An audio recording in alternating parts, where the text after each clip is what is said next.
कहानी 31 भाग 3 मिश्र देशतिरको प्रस्थान।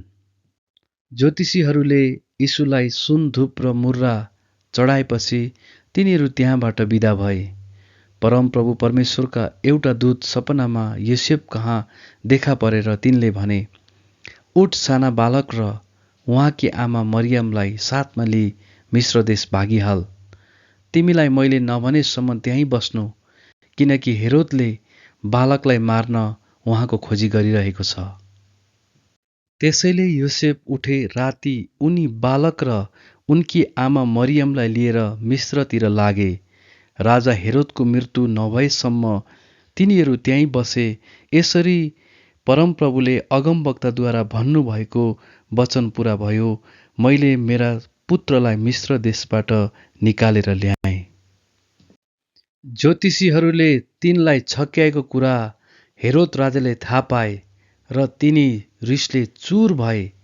अनि ज्योतिषीहरूबाट थाहा भएको समयअनुसार बेथलेहेम र त्यसका इलाकाभित्र 2 वर्ष र त्यसदेखि मुनिका सबै बालकहरूलाई मार्न लगाए। यिर्मया अगमवक्ताद्वारा भनिएको वचन यसरी पूरा भयो, रामामा एउटा शब्द सुनियो, डाको छोडी छोडी रोएको र बिलापको ठुलो आवाज।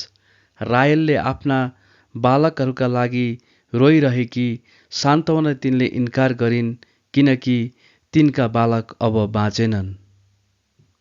तब हेरोद राजा मरेपछि परमप्रभुका एउटा दूत सपनामा योसेफ कहाँ देखा परे र यसो भने, उठ, बालक र उहाँकी आमालाई साथमा लिई इस्रायल देशमा जाऊ, किनभने बालकको प्राण लिन खोज्नेहरू मरिसकेका छन्।